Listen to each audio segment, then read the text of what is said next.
Hello and welcome to Chapter 5, Supporting Hard Drives and Other Storage Devices. So, just as a reminder, I'm going to ask you to take notes, and when you're done with those notes at the end of the video, just upload them as homework. All right, so let's get started.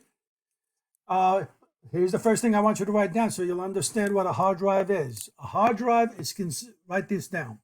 A hard drive is considered to be a long-term storage.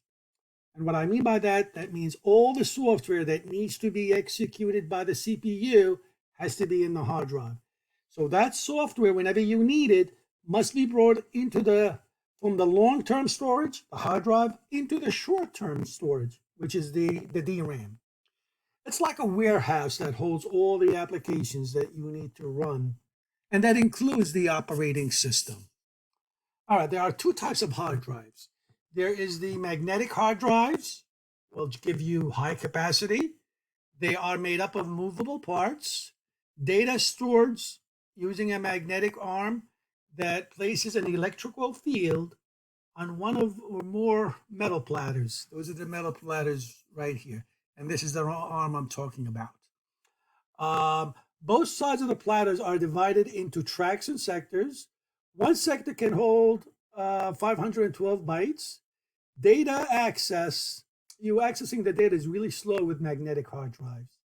The disk spins at approximately 15, up to 15, or the maximum is like 15,000 revolutions per minute. Now, because of the wear and tear on the movable parts, the drive will eventually fail, by the way. So drive manufacturers, what they do is they print an MTBF, which stands for mean time before failure, to show the average time the drive will last before it fails. All right, so this is the sector. These are called tracks, and they're both sides, by the way. So that one sector, sector 0, by the way, the very first sector is called the boot sector. All right, so magnetic drives, high capacity, movable parts, slow access. Write that down. High capacity, movable parts, slow access. On the other type of solid, the drives are the solid states. So here's what you need to know about solid states. No movable parts, made up of non-volatile memory, and quicker access but more expensive. So there are no movable parts. Again, let me repeat. They're made up of non-volatile memory, like flash memory, like on your flash drives. The data is stored in NAND memory chips. If you don't know what NAND memory chips are, NAND are logical gates that are made up of transistors. They are a little bit more expensive than, not a little bit, a lot more actually. Nowadays, it's probably a little bit cheaper. So it takes less space than a magnetic hard drive. And the data access is way faster than magnetic hard drive because you're accessing the data directly from almost memory. All right, so there are also, by the way, hybrid drives as well, which is a mix between the magnetic and the SSD. All right, so that's with hard drives. Now let's talk about formatting. When you get a hard drive, the manufacturers, you can actually do what's called low-level formatting. Low-level formatting means that the BIOS or the UEFI and the operating system will use a logical block addressing to label the sectors on the drive. So that's physically labels of addresses on the drive. Give addresses to each sector on the drive. When you do high-level formatting, that's when you do it with the operating system, and when the operating system clears all the data in the sectors and places a system file in the boot sector, sector 0 that we just talked about earlier. And those system file, such as the NTFS or the FAT32, the new technology file system, or the file allocation table 32-bit in the boot sector. They place them in the boot sector. Now, the file system, those NTFS or FAT32, they are responsible to keep track of all the files that are located on the disk. The boot sector, like I said, is sector 0 on the hard drive. It houses all the core files. including the operating system itself, some core operating system files. All right. All right, so that's good to know. Let's take a look at some of the interface standards for the hard drive. All right, there is the IDE. Write those down. IDE, which stands for Integrated Drive Electronics, sometimes referred to as the parallel ATA. It uses 40-pin cable and connector. All right, all technology no longer in use. There's also the enhanced IDE, still old technology. The other thing is SCSI. The other type is the SCSI. That's how it's pronounced, the SCSI, which stands for Small Computer System Interface. It can support up to 15 SCSI devices in a daisy chain connection, one right after the other. But it requires you to have a SCSI PCI interface card. So you'll have a PCI interface card on your computer, and all up to 15 devices are connected to that one device, one right after the other. So that's something that is really great. I also not as used as much nowadays. There is the what else? There is the SATA, the serial ATA. There are 3 standards for SATA. There's SATA 1, 2, and 3. SATA 3 is the most widely, this is the best and the latest and the greatest. It can give you up to 6 gigabits per second access. Way better than the old IDE drives, of course. Most desktops use SATA 3 drives connections. They are hot swappable, which means you can, if you have removable drives, you can take out the drive and put it in while the system is on. And it uses a much thinner cable than the old IDEs. All right, so that's the SATAs. Now, let's talk about, there is the NVMe, the non-volatile memory express, that is used for hybrid. Those are the NVEs. Let me see. Yeah, the NVMe. This is the non-volatile memory express. This is for the hybrid drives, the half and half. The half magnetic drives and the half SSD. All right, so let's talk about selecting a hard drive. 2 things you need to know. Write this down. Find out what type of SATA is on your motherboard. Is it SATA 1, 2, or 3? And decide on what type of hard drive do you want. Do you want magnetic, which can give you a lot of capacity, maybe a little bit less expensive? Or do you want SATA 3, 2, or 1? Or is it SATA 3, 2, or SSD, by the way? So deciding if you want magnetic or SSD, then you have to decide, is it SATA 1, 2, or 3 that you want?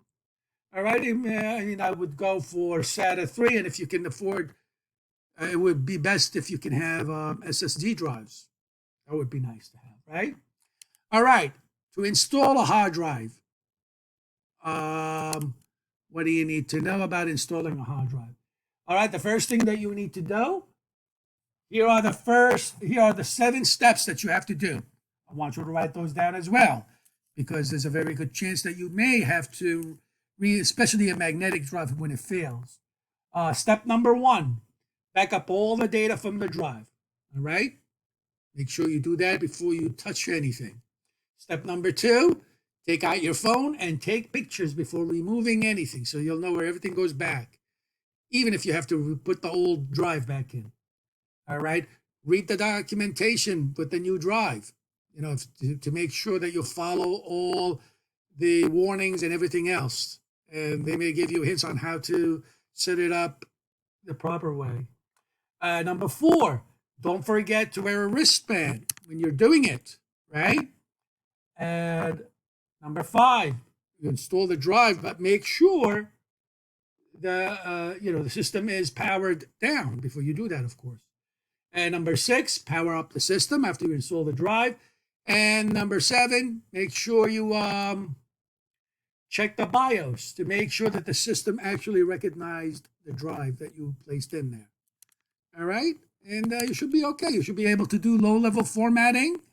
And I'm sorry, you can do low-level format if you want within the BIOS, but then you should be able to format the drive and you should be ready to go. All right, so that's going through the installation, the physical installation step by step. Again, please read the chapter. It's always a good idea. It gives you all the details that you need to do on installing the drive itself, and to be very careful doing it. All right. This is installing the drive in the bay. That's pretty straightforward, I think. We did that in chapter 1.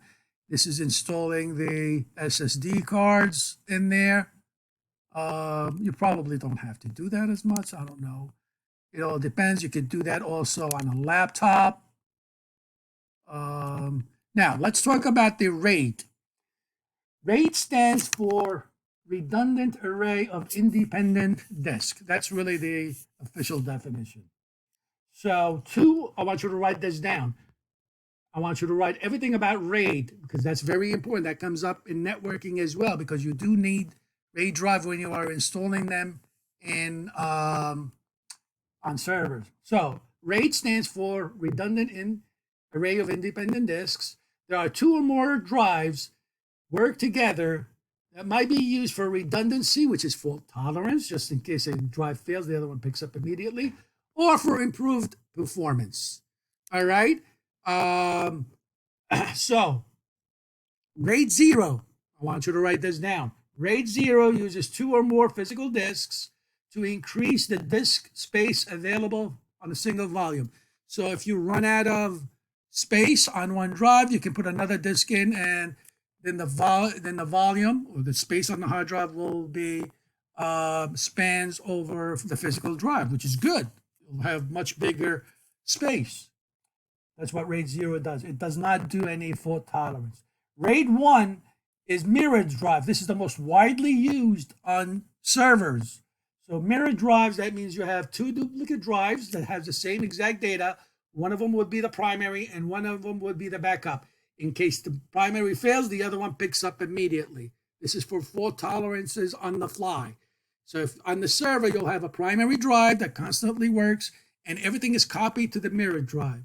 If the primary fails for whatever reason, the mirrored drive picks up immediately. All right, so that's very important, RAID 0. RAID 5, what it does is strips the data and parity information. Remember, parity is to double check and make sure that the data is okay.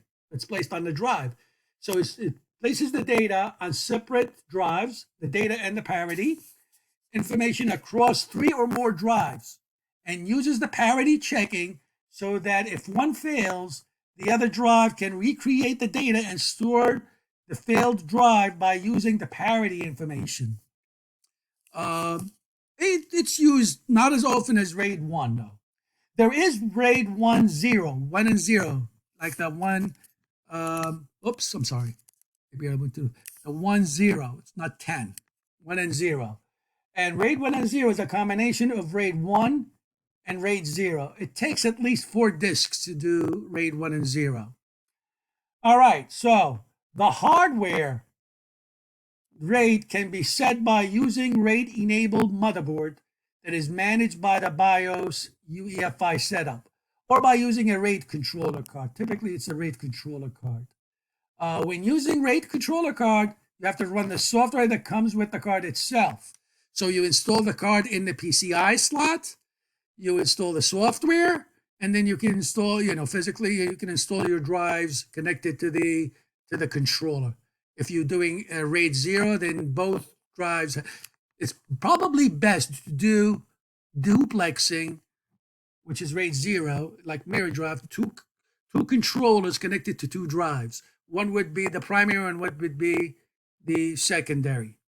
All right, so I'll stop right here. We'll continue with the second video, and please write whatever I told you to write up and submit them as homework. I'll see you on part 2 of Chapter 5.